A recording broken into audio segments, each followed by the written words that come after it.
Hello and welcome to Daytime, your place for scary stories straight from the horror forums of Reddit.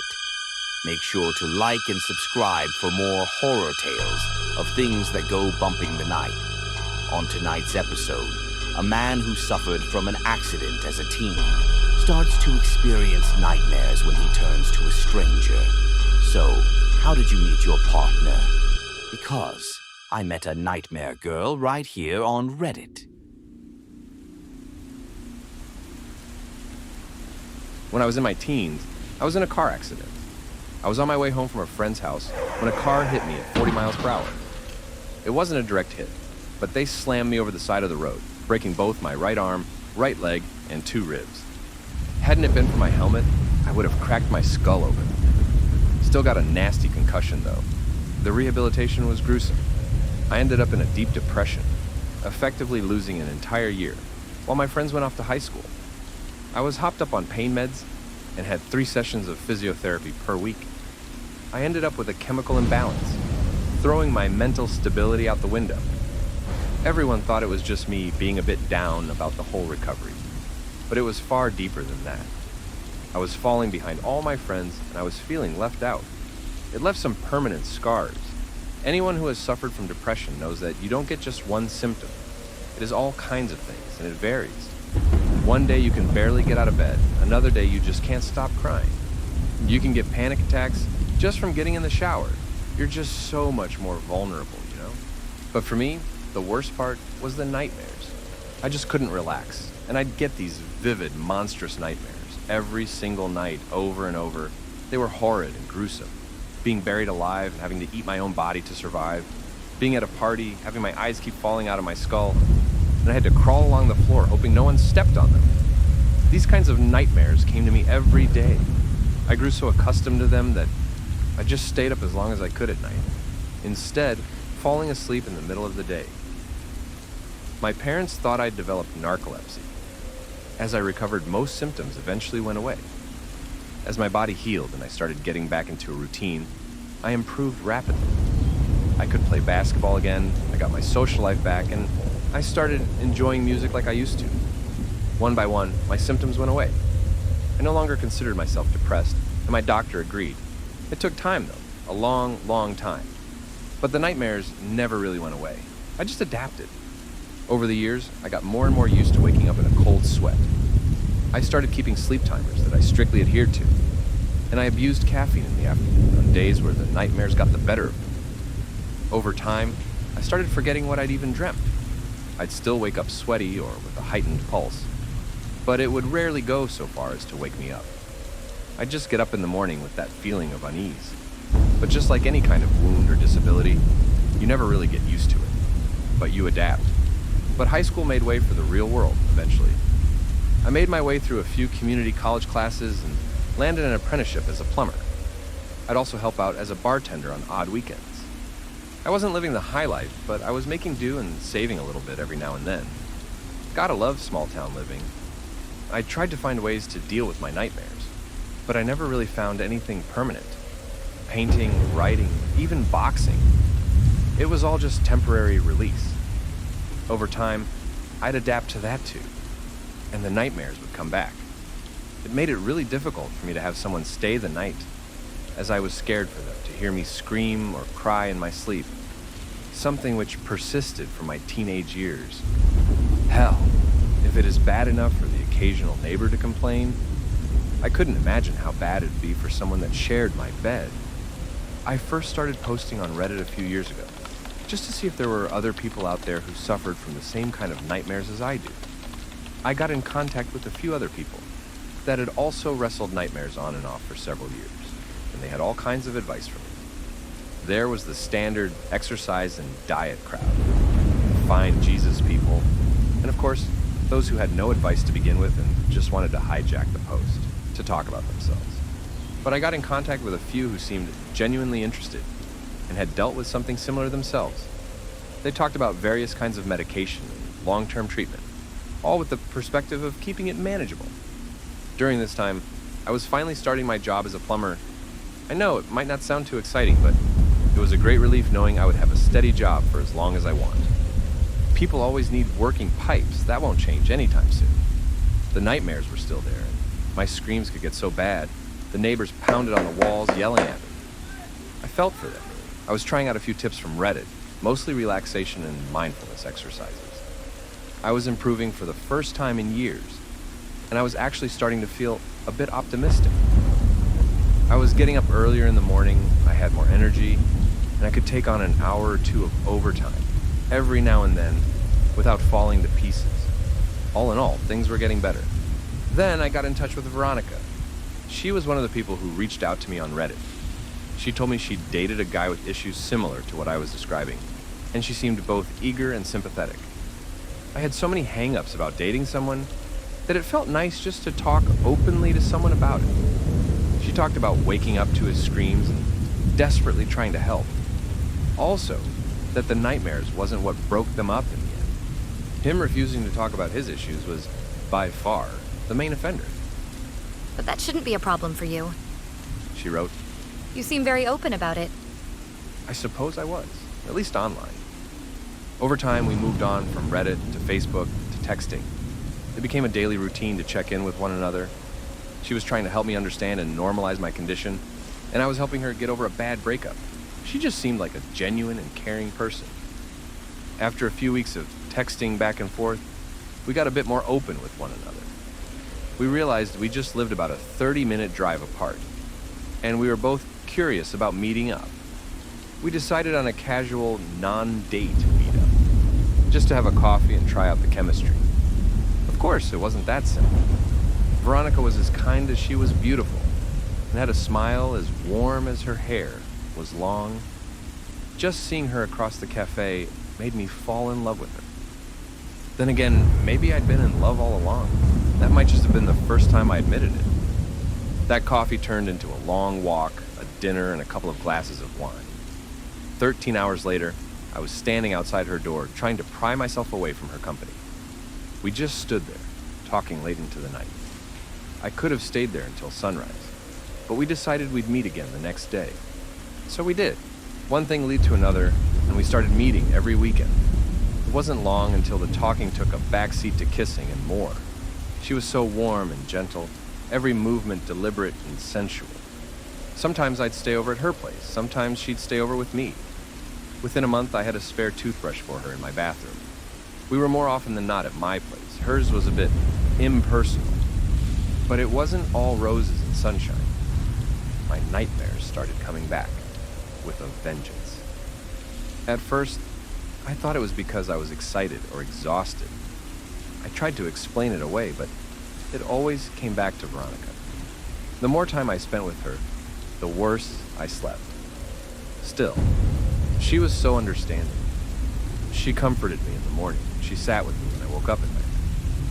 She was nothing but supportive, but it was getting unbearable. Veronica tried to make me relax. She figured I just had to adjust to not sleeping alone and argued that it would all go away in time. If anything, we just needed to spend more time together. To her, the solution seemed obvious. I wasn't convinced, though. My nightmares were worse than ever, and they weren't going away. Before, I'd forget them come morning, but not anymore. Instead, it felt like my mind was marinating in this constant, relentless unease. I'd dream about my hair turning into centipedes, biting me as I laid down. I'd dream about my brain melting out of my ears as I desperately tried to hold it in with my hands. I'd dream about dying in a fire, about drowning, about floating into space. 100 horrors, a new one every night. And in the morning, I'd still feel something. My lungs might hurt from trying to breathe in a vacuum. My skin might feel warm from the fire. The sensation would go away after a while, but the feeling would stick with me all throughout the day. And right there, next to me, was Veronica to cheer me up. She was always so cheerful in the morning. By now, most people I'd talked to online had gone away. I still had contact with this one guy in France, though, Antoine. He had almost the same problem as I did, but he'd finally found a treatment that worked for him. It was a pretty specific type of medication, but I decided to talk to my doctor about it. We figured we'd give it a try for 2 months. It was a bit costly. But if it could actually help, it'd be worth every cent. The next time Veronica came over, I slept like a goddamn baby. From the moment I rested my head, it was just lights out. No dreams, no anxiety. I bet my neighbors were happy as well, not hearing a peep from me for an entire night. It was like turning off a light and then just suddenly being awake again. It was a bit unsettling, just how effective it was. I couldn't help but laugh. It was so unexpected. Veronica was happy for me, for a little while. But over the next few days, she seemed bothered. She'd asked me why I was treating her differently and why I was acting strange. I told her about my new medication, and she didn't seem impressed. I don't like what it does to you. She said. Not one bit. There was a strange intensity to her, like her eyes had grown darker. I couldn't just stop taking my new medication. I was sleeping well for the first time in years, and I wasn't about to just quit. I had no idea what she was referring to. I was, if anything, more positive and energetic than I'd ever been. I was feeling attacked, seemingly out of nowhere, and I was having a hard time understanding it. For a few nights, I tried to stop taking the pills, but the nightmares just came back worse than ever.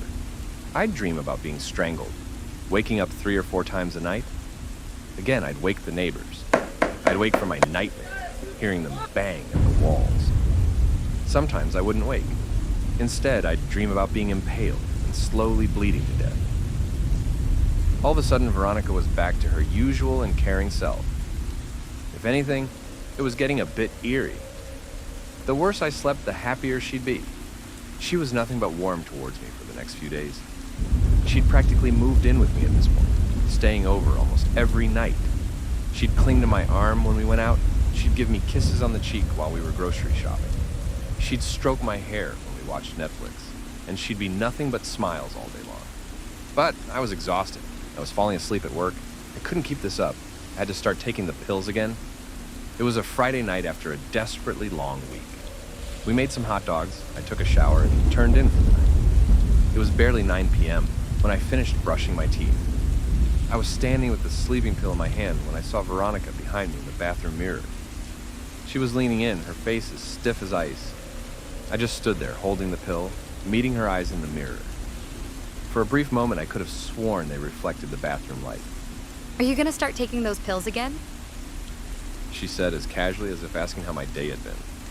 I gotta sleep, I sighed. I can't do this. You sure about that? Yeah. No, I mean, are you really, really sure?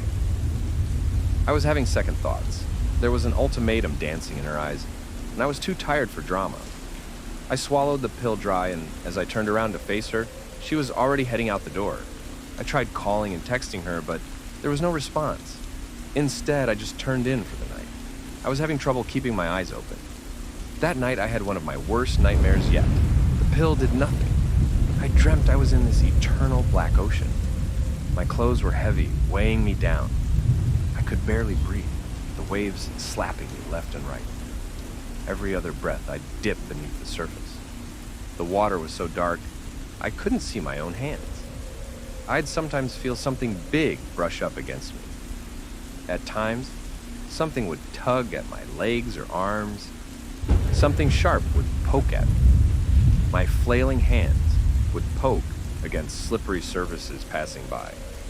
I'd feel my body get pushed back and forth as masses of water moved. I could feel big things swimming past me in the dark. I woke up over and over and over, but I couldn't move. My body was still asleep, and I would start losing track over what was real and what wasn't. As my head breached the black ocean surface, I could see someone else. Someone swimming towards me. Something with skin white as chalk and coal black eyes. Moments later, I'd be in my bedroom. I'd feel myself gasping for air. My arms weren't responding to movement. I'd try moving, screaming, but nothing happened. And there in the doorway was Veronica. Every time I blinked, it felt like she looked different. She'd be the chalk white thing swimming towards me. She'd have the coal black eyes. She wasn't even swimming or walking. It was as if she was being pulled towards me. The only clear difference that I remember with absolute clarity is that right there, coming at me from the doorway, she was smiling as wide as on that first casual non-date. She crawled into bed carefully, like a prowling hyena. As I closed my eyes, I'd see the coal-black eyes inches away from my face. Two worlds separated by the blink of an eye. A pair of delicate, stone-textured hands cupped my face, as if to kiss me, but no kiss came. Instead, she unfurled her lips into this grotesque circle, her teeth bending and flexing like a leech. I'd feel her cold breath on my forehead, saliva dripping down my face. She thrived on this. She fed on this. On me. All of a sudden, I was fully awake. My neighbor was once again banging on my wall. Had I been screaming? Veronica pulled back. She'd been leaning over me. She stared at me, her pupils so large that her eyes looked black. Her teeth were short and sharp, like a piranha. Slack-jawed, she crawled backwards. I couldn't find any words. As I sat up, she scurried backwards like a cockroach. For a few seconds, we just stared at one another. My breaths were short and shallow. I felt lightheaded. It felt like balancing on a knife's edge. She could attack or run at the drop of a hat. She was a cornered animal. Something salty dropped into my eye, and as I wiped it off, she ran. She was scrambling to get out as fast as possible, not letting anything get in her way. She knocked over a chair on her way out of the kitchen, along with 2 plates and a glass. I could hear her slam the front door open, using the entire weight of her body to gain a couple of milliseconds. For a few minutes, I just sat there, trying to remember how to breathe. When I finally looked down on my hands, I saw blood. There was a round bite mark in the middle of my forehead.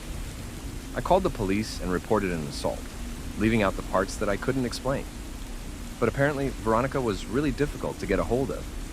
She'd lived at a temporary address, and the name she'd used wasn't real. We didn't have any common friends and family, and the only trace of her left was a witness telling the police she'd rented a fully furnished apartment the same day we went on our first non-date. It was very possible she'd moved there just to get close to me. The only reason I had that final terrible dream, I later found out, was that she had replaced my sleeping pills with sugar pills. So much for placebo, I guess. I think she is some sort of predator. She stalks sites where people have terrible dreams. She feeds on them, gaining nourishment. And when she thinks she can't get anything else from you, she does something. Something for a last feast. I don't want to know what she would have done to me, given just a few more seconds. I don't think she's alone. Others have messaged me. Every now and then, I still get random people who follow me, asking for updates. They are strangely enthusiastic about it. I urge you, be careful. You don't always know your worth.